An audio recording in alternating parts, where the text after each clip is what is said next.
کچھ belief system, جس کو آپ عقائد کہیں، جس کو آپ ایمانیات کہیں، اس کا محتاج ہوتا ہے، کوئی نہ کوئی اس کا ہوتا ہے۔ ایمانیات کے 1 یا 2 یا 3 شاخیں یا 3 بنیادیں اس کی ہوتی ہے ہر انسان کی، چاہے وہ غیر مہذب انسان ہو یا تہذیب یافتہ انسان ہو۔ دوسری چیز جس کی انسان کو ضرورت ہے وہ قوانین کی ضرورت ہے، جس کے مطابق ایک نظم اجتماعی کو چلایا جاتا ہے۔ اچھا، اب ہم جب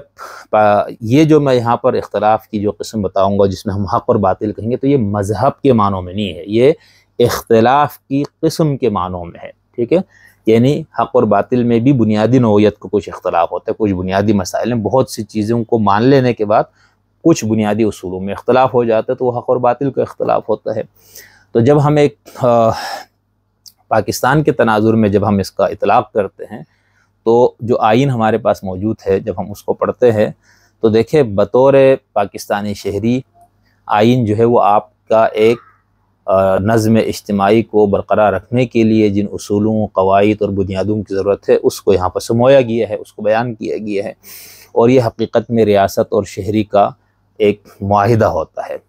تو اس ریاست کے جتنے بھی رہائشی ہے، شہری ہے، ان سب کے لیے جب تک وہ اس ریاست کے شہری ہے اور جب تک وہ آئین کا ڈھانچہ موجود ہے، وہ قوانین کا مجموعہ موجود ہے، وہ اس ملک، اس اسٹیٹ، اس ریاست کے رہنے والوں کے لیے وہ حق اور باطل کا پیمانہ ہو جائے گا اور غلط اور صحیح کا پیمانہ ہو جائے گا۔ اب یہ بات کی بات ہے کہ وہ جو آئین، وہ جو قانون ہے، وہ کیا محض عقل انسانی کا سے بنا ہوا مجموعہ ہے جیسے سیکولر ممالک کا دعویٰ ہے، اور یا محض مشاہدہ اور تجربے سے انسان نے جو کچھ حاصل کیا اس کی بنیاد پہ کوئی قوانین وضع کیے گئے ہیں، یا پھر اس کے پیچھے کوئی الہامی بنیاد ہے؟ تو جس کو آپ آئین پاکستان کہتے ہیں، اس کے بارے میں یہ دعویٰ بھی ہے، اور اس کے بالکل شروع کی دیباچے میں بھی لکھا ہوا ہے کہ قرآن و سنت ہی سپریم ہے، اور جو کچھ قانون بنے گا وہ اس کے ماتحت بنے گا۔ تو آپ اس کو اسلامی مانیں، غیر اسلامی مانیں، نیم اسلامی مانیں، جب تک آپ اس ملک میں ہیں بطور شہری، بطور نوکر، بطور ریاست کے سربراہ، آپ اس آئین کو ہی آپ کے لیے وہ حق اور باطل کا پیمانہ ہوگا۔ یہ آپ بنیادی بات تو یہ ذہن میں رکھیے گا، ٹھیک ہے؟ اچھا، اب اس کے بعد ہم نے جیسے کہا کہ وہ قانون یا آئین سیکولر بھی ہو سکتا ہے، مذہبی بھی ہو سکتا ہے، الہادی بھی ہو سکتا ہے، ٹھیک ہے؟ پھر اس کے ساتھ انسان کی جو نجی معاملات ہیں، جو اس کے انفرادی زندگی کے جو معاملات ہیں، وہاں پر وہ اس آئین اور اس قانون سے ہٹ کر کچھ اخلاقی اقدار کا، کچھ قومی اقدار کا، کچھ علاقائی اقدار کا بھی وہ پابند ہوتا ہے، وہ ان کی پابندی کی بھی کوشش کرتا ہے۔ تو اس کے اندر وہ اس آئین اور اس قانون کے ساتھ ساتھ اس کو بھی اپنے لیے وہ رکھتا ہے۔ تو یہ جو میں نے آپ سے کہا کہ آئین جو ہے پاکستان کا اور کسی بھی ملک کا، وہ ایک دستاویز ہے، وہ ایک معاہدہ ہے، کس کے درمیان؟ 2 فریق ہے، ایک ریاست اور ایک شہری، ان دونوں کے درمیان ایک معاہدہ، اور اس معاہدے کی پاسداری اس ملک کا جو شہری ہے اس کو کرنا ہوگا، اس کی اطاعت کرنی ہوگی۔ اگر اس کو کسی شخص سے اختلاف ہے، بنیادی ڈھانچے سے اختلاف ہے، تو جمہوری مزاج اور جمہوری رویے کا تو یہ مطالبہ ہے کہ آپ اس سے اختلاف رکھیں، آپ بیان کریں، آپ اس کو اپنے حساب سے، آپ اس کے اختلافی جو اس کے اندر آپ کو جن نکات سے، جن شقوں سے اختلاف، اس کو بیان کریں اپنے حساب سے، آپ لوگوں کو بتائیں بھی، یہ آپ کا جمہوری اور انسانی حق ہے، ٹھیک ہے؟ لیکن جب تک آپ ہیں، آپ کا کوئی تنازعہ کسی سے ہو جائے، جھگڑا کسی سے ہو جائے، تو وہ آپ کا جو کیس ہوگا وہ اسی قانون کے مطابق اس کا فیصلہ ہوگا جو وہاں پر رائج ہے، اور جس کو ہم انصاف کرنا کہتے ہیں وہ حقیقت میں یہی ہے، ٹھیک ہے؟ ضروری نہیں کہ جو جج ایک فیصلہ دے وہ اگر آئین اور قانون کے مطابق وہ عدل پہ مبنی ہوگا، یعنی اس کے مطابق جو فیصلہ ہوگا وہ انصاف کا فیصلہ ہے، لیکن ضروری نہیں کہ وہ فی الحقیقت بھی وہ انصاف کا معاملہ ہو۔ مثال کے طور پر میرا کسی کے ساتھ پراپرٹی کا اگر کوئی معاملہ ہے اور وہ پراپرٹی میرا ہے، نام میری ہے، یا مجھے لگتا ہے کہ میرے آبا و اجداد سے، یا میں نے خرید کے اس کو اپنے طرف منتقل کیا، لیکن کوئی شخص انتہائی 2 نمبر طریقے سے، جس کو ثابت نہیں کیا جا سکتا عدالتوں میں، گواہوں کے ساتھ، کاغذات کے ساتھ، وہ اگر اپنے نام پہ کروا لیتا ہے اور وہ عدالت میں کیس چلتا ہے، چلنے کا عدالت کا کام، جج کا کام کیا ہے؟ قانون کے مطابق فیصلہ کرنا، بس یہ انصاف ہوگا۔ حقیقت میں وہ انصاف میرے لیے بالکل بھی نہیں ہے، کیونکہ مجھے معلوم ہے، میرے جو قریبی جاننے والے ان کو بھی معلوم ہوگا، لیکن ہم یہ کہیں گے قانون کے مطابق تو یہ فیصلہ ہو گیا ہے، ٹھیک؟ تو یہ آئین اور قانون جو آپ کے ملک کے اندر نافذ ہے، یا جس کی پاسداری کا بڑے سے بڑا آفیسر جو کسی بڑے عہدے پہ فائز ہوتا ہے، چاہے وہ سول بیوروکریسی سے ہو، ملٹری بیوروکریسی سے ہو، عدلیہ سے اس کا تعلق ہو، سیاست سے اس کا تعلق ہو، وہ اس آئین کی پاسداری کا حلف لیتا ہے۔ تو اس آئین کی روح سے جب ہم دیکھتے ہیں تو پاکستان میں اصل میں جو حق اور باطل کا جو معرکہ برپا ہے، ہوتا رہا ہے، اب بھی کہیں نہ کہیں ہے، اور آئندہ بھی شاید جاری رہے گا ہماری بدقسمتی سے، وہ ہے جمہوری قوتوں اور غیر جمہوری قوتوں کا کشمکش، ٹھیک ہے؟ یعنی ایک طرف جمہوری قوتیں کھڑی ہیں اور دوسری طرف غیر جمہوری، وہ غیر جمہوری کسی بھی شکل میں ہو، وہ کوئی پارٹی کی شکل میں ہو، وہ کسی ادارے کی شکل میں ہو، وہ سول بیوروکریسی کی شکل میں ہو، وہ ملٹری کی شکل میں ہو، وہ عدلیہ کی شکل میں ہو، جو بھی جس کو بھی ہم کہیں گے کہ غیر جمہوری قوتیں ہیں،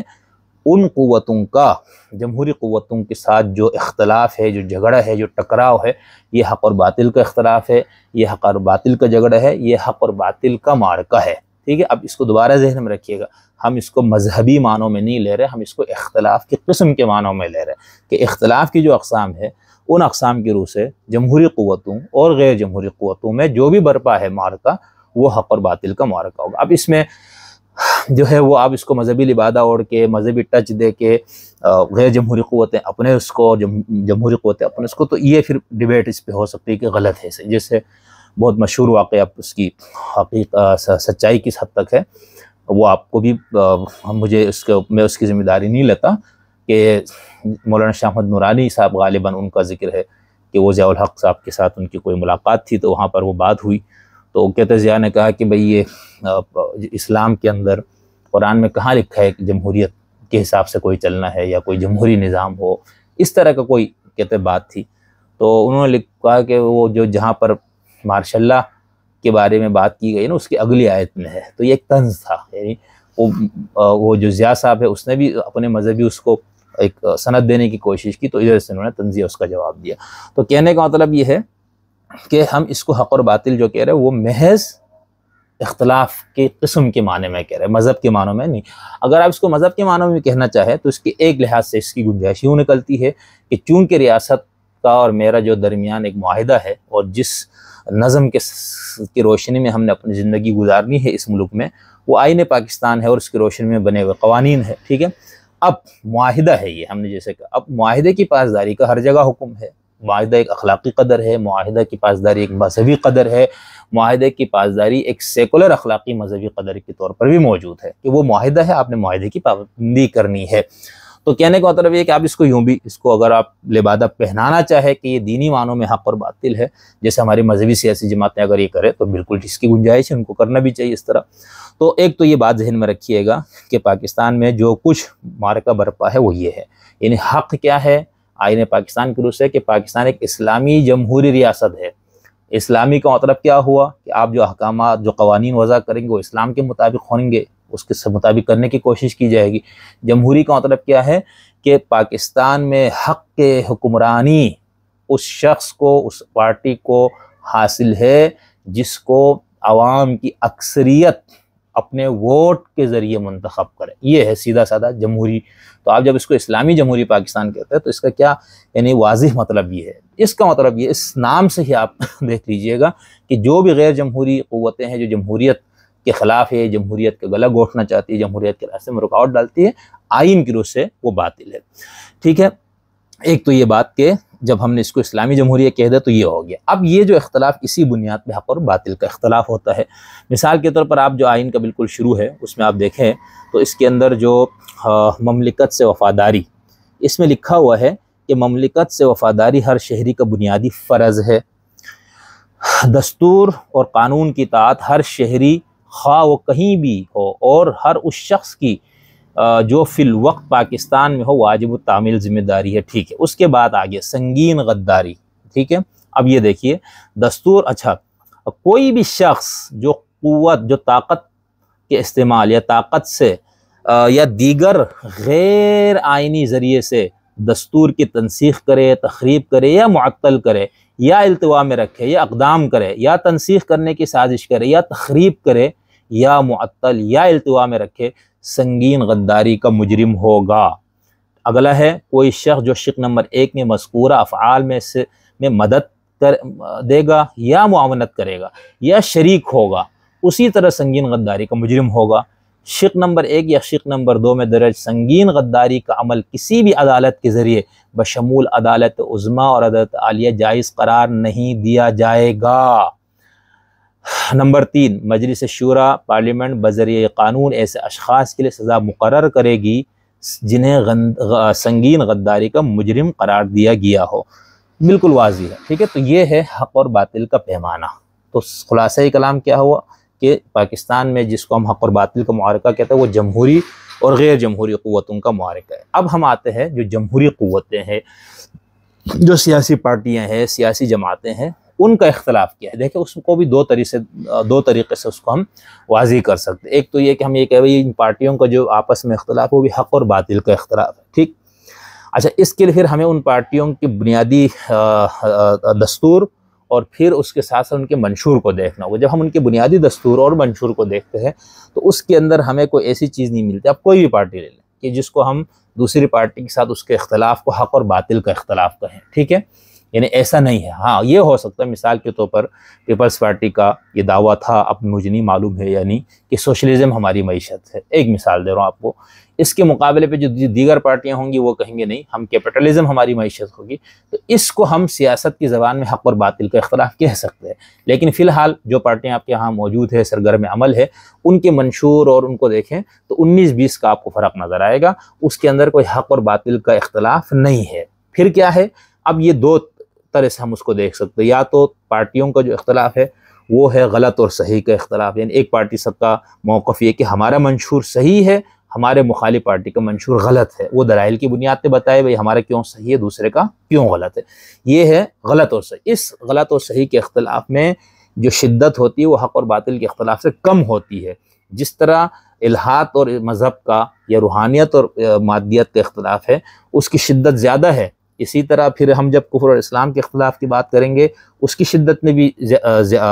وہ بھی زیادہ ہے۔ پھر جب ہم حق اور باطل کی بات کریں گے تو اس کی شدت اور کم ہو جائے گی، یعنی جو شروع میں مادیت روحانیت کے اختلاف اور اس کے بعد مذاہب کا اختلاف وہ کم شدت، پھر مذاہب کے اندر موجود گروہوں کا اختلاف وہ اس سے بھی کم شدت کا اختلاف ہے، ٹھیک۔ اچھا، ان اختلافات میں سے کسی اختلاف کا مقصد یہ نہیں کہ آپ دوسرے کے وجود کو قبول ہی نہ کریں، برداشت نہ کریں، پرامن بقائے باہمی یہ ضروری ہے۔ ہر شخص کو اپنے خیال، نقطہ نظر، فکر کے مطابق زندگی گزارنے اور اس کے اظہار کرنے کی اس کو آزادی ہونی چاہیے، اس میں شاید ہم اختلاف نہ کریں۔ اب یہ جو تیسرا ہے،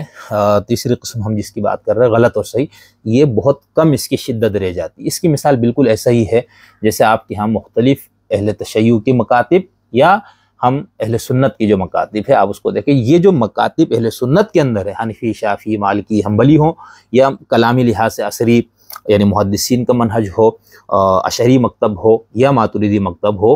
ان کا جو اختلاف ہے یہ خود کہتے ہیں کہ یہ ہمارا جو اختلاف ہے یہ غلط اور صحیح کا ہے، حق اور باطل کا نہیں ہے۔ تو ملک میں جو سیاسی پارٹیاں ہیں اس کا اختلاف حق اور باطل سے نیچے کا اختلاف ہوگا اس آئین کے روح سے، کیونکہ جس دن حق اور باطل کا اختلاف اس وقت ہوگا جب ایک پارٹی اپنا منشور آئین پاکستان کے خلاف بنائے، اس کے خلاف پیش کرے، تو یہ پھر دوسری پارٹیاں کہیں گے بھئی یہ حق اور باطل کا اختلاف ہو جائے گا۔ یا بنیادی نظریے سے متعلق کوئی پارٹی کا موقف دوسرا ہو اور ایک کا دوسرا، تو ہم اس کو بھی کہہ سکتے ہیں، لیکن اس میں بھی دوسرے کی عزت نفس مجروح کرنا، دوسرے کو رسوا کرنا،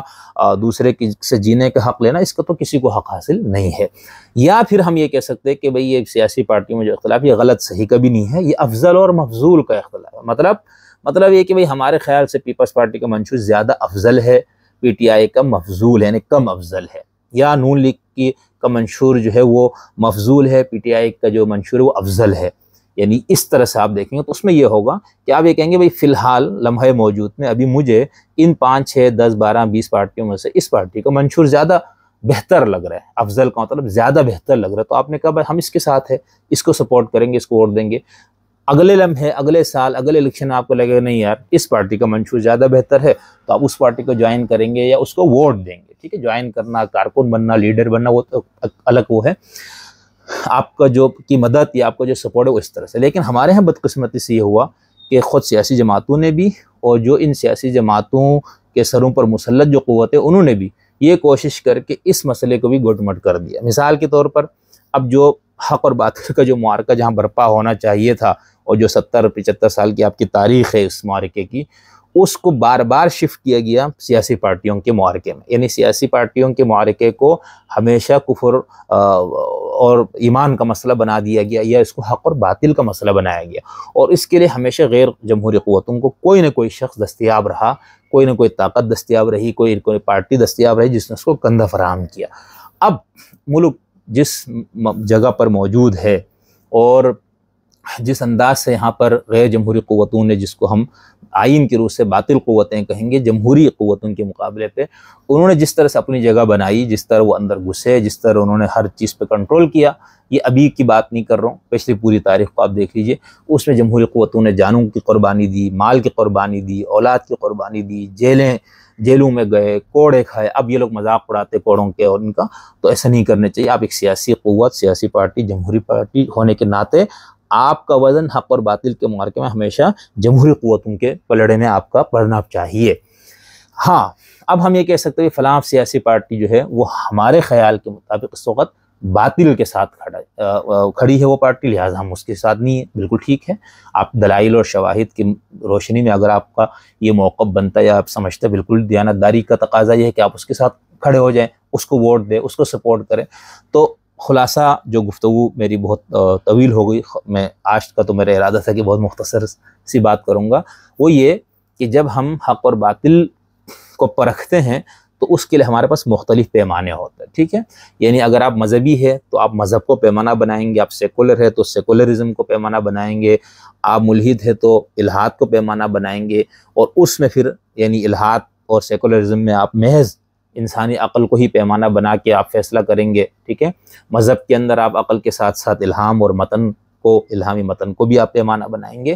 اس کے ساتھ ساتھ جب ہم کسی ریاست اور ملک کے شہری ہوتے ہیں تو ہمارے لیے وہ پھر پیمانہ بن جاتا ہے وہ آئین، ٹھیک ہے؟ خاص طور پر نظم اجتماعی کے معاملات میں۔ تو ان معاملات میں ہم جب حق اور باطل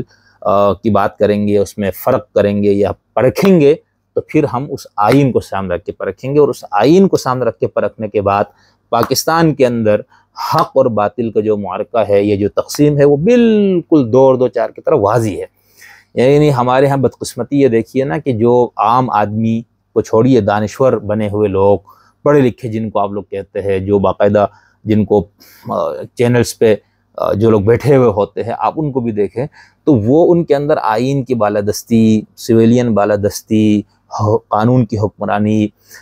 جمہوری قوتوں کی بالادستی، یعنی عوام کی بالادستی، اس کے حوالے سے ان کے اندر حساسیت نہیں پائی جاتی۔ یعنی آپ ایک ڈکٹیٹر کیا ہوتا ہے؟ وہ اپنی طاقت قوت کے بل بوتے پر، بوٹ کے بل بوتے پر، بندوق کے بل بوتے پر وہ ایک قوم کی گردن پہ سوار ہوتا ہے۔ یہ انتہائی درجے کا اس قوم کے ساتھ، اس قوم کی اجتماعی زیادتی ہے، یہ اس قوم کی عزت نفس کو مجروح کرنا، لیکن نہیں ہے۔ ہم خوش ہو جاتے ہیں کہ جی فلاں جی صاحب آ گئے، جی فلاں وردی والا آ گیا، تو یہ اس حوالے سے حساسیت نہیں پیدا کی گئی۔ اسی لیے ہمیں شہریت کی تعلیم بنیادی طور پر اس کو اسکول اور مدارس اور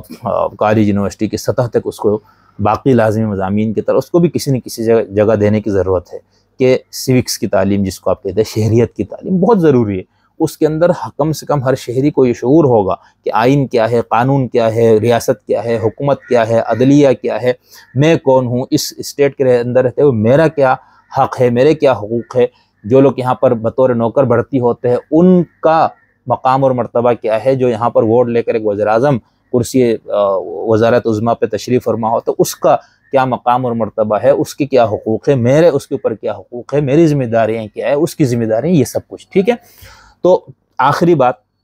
کہ حق اور باطل کا پیمانہ آئین ہونے کے ناطے یہ 2 قوتوں کا یہاں پر معرکہ ہے۔ اب اس کے بعد جب آپ جمہوری قوتوں کے ساتھ کھڑے ہو جاتے ہیں تو پھر اس میں آپ کا دوسری جمہوری پارٹیوں سے، دوسری جمہوری طاقتوں سے آپ کو جو اختلاف ہے وہ پھر غلط اور صحیح کا ہوتا ہے، حق اور باطل کا۔ لیکن بدقسمتی سے ہمارے ہاں اس اختلاف کو، حق اور باطل کا، اس اختلاف کو اصولی، اس اختلاف کو جو ہے وہ انتہائی جارحانہ بنا دیا گیا، اور جو اصل اختلاف تھا اس کو بالکل ہلکا کر کے پیش کیا گیا۔ تو آئین کی روح سے اگر ہم دیکھیں گے تو یہ ہے حق اور باطل کا معرکہ جو میں نے ابھی تک بات کی، اور وہ دوسری جمہوری قوتوں کا جو اختلاف ہے وہ غلط و صحیح کا، یہ افضل اور مفضول کا اختلاف ہے۔ اگر ہم اس فرق کو بھی پیش نظر رکھ لیں تو امید ہے ہمارے بہت سے مسائل حل ہو جائیں گے، فکر کی سطح کے مسائل، عملی سطح کے مسائل، جمہوری قوتوں میں آپس میں جس قسم کی کشیدگی، نفرت، دشمنی، تعصب کو بڑھ دیا جاتا ہے، اس قسم کے مسائل میں بہت سارے مسائل ہمارے حل ہو سکتے ہیں۔ موجودہ حالات میں پرامن یعنی ایک کیا طریقہ ہے اس سے نکلنے کا؟ عوامی راج، جمہوریت کی بالادستی، آئین کی بالادستی، غیر جمہوری قوتوں کو پس اپنے اپنے کرداروں میں محدود کرنے کے لیے اب کیا طریقہ رہ گیا؟ ایک تو طریقہ خونی ہے، ٹھیک ہے، آپ کہیں گے کہ ہم خونی انقلاب لے آئیں گے، وہ ممکن نہیں ہے، ٹھیک ہے۔ یہ جو کچھ پچھلے دنوں ہوا آپ کے ہاں 9 مئی، یہ ایک اسی کے ایک ٹریلر تھا نا، تو دیکھیں آپ کیا ہوا اس کے ساتھ، کچھ بھی نہیں، اس کا نتیجہ الٹا نکلا۔ دوسرا طریقہ کیا ہے؟ دوسرا طریقہ پرامن جمہوری جدوجہد ہے۔ اس پرامن جمہوری جدوجہد کے اندر میں اس پاکستان کی اس خاتون وزیر اعظم سابقہ محترمہ بے نظیر بھٹو شہید رحمۃ اللہ تعالی علیہ کے جرأت، ان کی بہادری، ان کی ویژن کو سلام پیش کرتا ہوں کہ انہوں نے اپنے سب سے بڑے سیاسی مخالف کو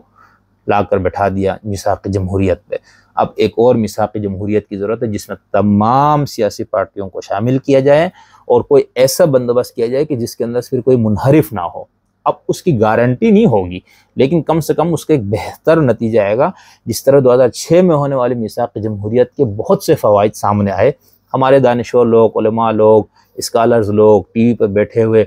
اینکر نما مخلوق، ان کو وہ تو اس کی اہمیت کو بیان نہیں کرتے، چند لوگ کرتے، باقی اکثریت کو تو وہ تو بالکل اس کو حیثیت نہیں دیتے۔ حالانکہ اس میثاق جمہوریت نے بہت کچھ جمہوریت کے لیے، یعنی وہ جتنے خون بہائے گئے یا بہائے جائیں گے اس پہ، اس سے زیادہ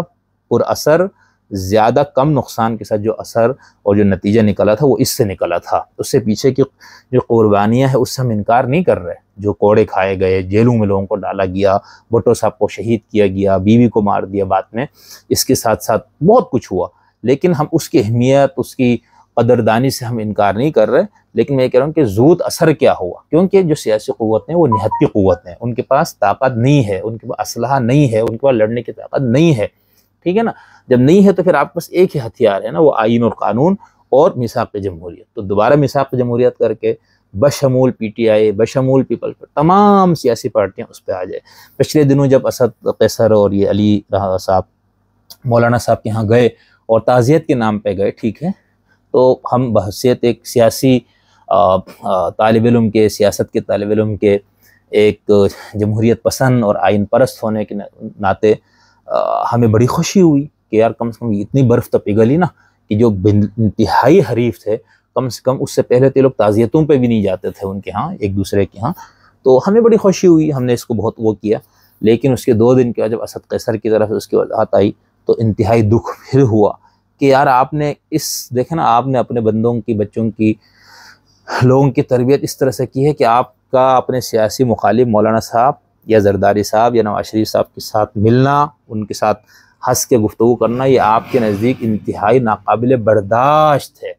تو وہ جو ہماری خوشی 2 دن کی تھی وہ خوشی ختم ہو گئی، یعنی پھر نا امیدی کے بادل ہے کہ پتہ نہیں کب ان سیاسی قوتوں میں اتنی بلوغت آئے گی کہ جس کے اندر یہ اگر ایک مل بیٹھتے ہیں، تعزیت کے لیے جاتے ہیں، دعا درود کے لیے جاتے ہیں، غم خوشی میں شریک ہوتے ہیں،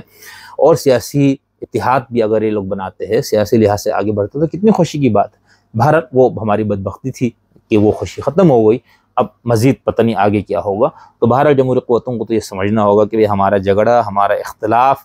کن کے ساتھ حق اور باطل کا ہے، کن کے ساتھ غلط صحیح کا ہے، کن کے ساتھ افضل مفضول کا ہے۔ جس دن سیاسی پارٹیوں نے، سیاسی نوجوانوں نے، سیاسی کارکنان نے، عام عوام نے اس فرق کو سمجھ لیا تو بہتری کے آثار انشاءاللہ آنا شروع ہو جائیں گے۔ تو بہت شکریہ۔ ہم آگے کی کچھ قسطوں میں جمہوریت اور آمریت اور حکومت کی مختلف شکلیں، حکومت کے حق اقتدار کے حوالے سے جو بنیادی سوالات، ان پہ بھی ہم کچھ گفتگو کرنے کی کوشش کریں گے۔ یہ کچھ اصولی چیزیں ہوں گی جس کے اندر انشاءاللہ ہماری پوری کوشش ہوگی کہ ہم اپنا رجحان کسی پارٹی کی طرف رکھتے بھی ہے تو اس کا اظہار نہ ہو، یعنی ہم یہ کہتے ہیں کہ علمی بحث مباحثہ کا دیانتداری کے ساتھ کرنے کا یہ تقاضا ہے کہ آپ بحیثیت علمی موضوع پہ بات کریں گے، بحیثیت علم کے اور ایک علمی ڈسکشن، علمی گفتگو، تو اس کے اندر پھر آپ کی جانبداری نہیں ہونی چاہیے کسی کی طرف، ٹھیک ہے؟ آپ اصولی موقف بیان کر دیں، اب اس اصولی موقف کی عزت جس سے پڑھے تو پڑھنے دے۔ تو بہرحال ہم کوشش یہی کریں گے، تو دوبارہ انشاءاللہ آپ سے اگلی نشست میں یا اگلے پروگرام میں آپ سے پھر ملاقات ہوتی ہے۔ بہت شکریہ، السلام علیکم۔